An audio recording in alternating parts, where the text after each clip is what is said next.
विजयनगर के महाराज कृष्णदेव बहुत दयालु और विनम्र राजा थे, जो बहुत बुद्धिमान थे। लेकिन एक बार एक औरत ने उन्हें अपने फैसले को बदलने के लिए मजबूर कर दिया। कैसे, जानते हैं इस कहानी में। तब तक आप हमारा चैनल सब्सक्राइब कर ले और कहानी अच्छी लगे हो तो लाइक कर देना, और अगर बुरी लगे तो बेशक डिसलाइक कर देना। लेकिन कहानी में क्या कमी है कमेंट करके जरूर बताना, क्योंकि आपका एक एक कमेंट हमारे लिए बहुत जरूरी है। तो बढ़ते हैं कहानी की तरफ। विजयनगर के राजा बहुत बुद्धिमान राजा माने जाते थे। उनके फैसलों की सब तारीफ किया करते थे। एक बार राजा कृष्णदेव किसी काम के चलते राज्य से बाहर चले गए।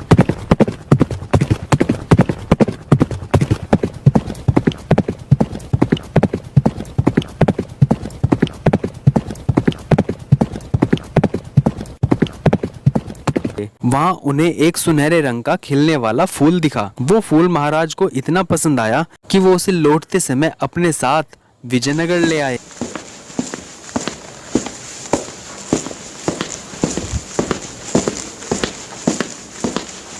महल पहुँचते ही उन्होंने माली को बुलाया और कहा, देखो, इस पौधे को हमारे बगीचे में लगा दो, लेकिन इसे ऐसी जगह लगाना जहाँ से मैं इसे रोज अपने कमरे से देख सकूं। इसमें सुनहरे रंग के फूल खिलेंगे जो मुझे काफी पसंद हैं। इस पौधे का काफी ख्याल रखना होगा, अगर इसे कुछ भी हुआ तो तुम्हें प्राणदंड भी मिल सकता है, समझे? माली ने कहा, ठीक है महाराज, जैसी आपकी आज्ञा। माली ने पौधा ऐसी जगह लगा दिया जहाँ से महाराज उसे अपने कमरे से ही देख सकें। माली उस फूल का खूब ख्याल रखता जो फूल पौधे पर लगा था। इसी तरह दिन बीतते गए, उसमें सुनहरे फूल खिलने लगे। राजा सुबह उठते ही सबसे पहले उसे देखते और फिर दरबार जाते। अगर किसी दिन राजा को महल से बाहर जाना पड़ता था तो उस फूल को न देख पाने के कारण उनका मन उस दिन उदास रहा करता था। एक दिन जब राजा सुबह उस फूल को देखने के लिए अपनी खिड़की पर आए तो उन्हें वो फूल नहीं दिखा। तभी उन्होंने माली को बुलवाया। महाराज ने माली से पूछा, वो पौधा कहाँ गया है?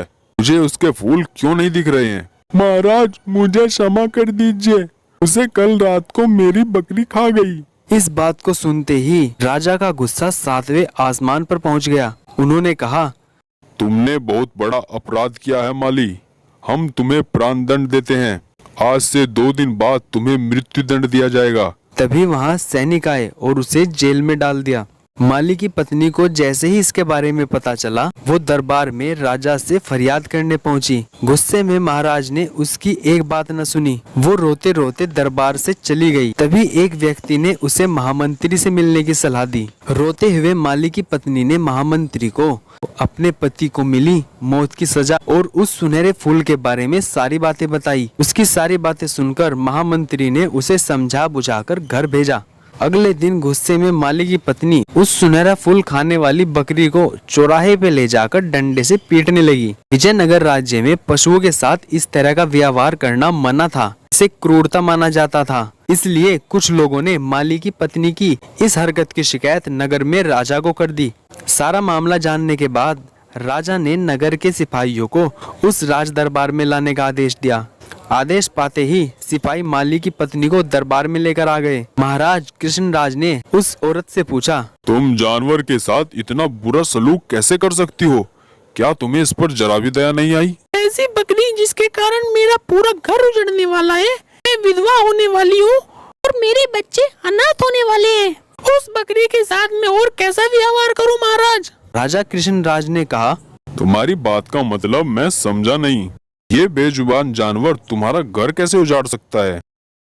महाराज, ये वही बकरी है जिसने आपके सुनहरे पौधे को खा लिया। की वजह से आपने मेरे पति को मौत की सजा सुना दी है। गलती तो इस बकरी की थी, लेकिन सजा मेरे पति को मिल रही है। ऐसा क्यों महाराज? सजा असल में इस बकरी को मिलनी चाहिए, इसलिए मैं इसे डंडे से पीट रही थी। अब महाराज को ये बात समझ में आई कि गलती माली की नहीं बल्कि बकरी की थी। उन्होंने माली की पत्नी की प्रशंसा करते हुए कहा, तुम सही कह रही हो, गलती माली की नहीं बल्कि उस बकरी की है, और हम गुस्से में माली को मृत्यु दंड दे रहे थे।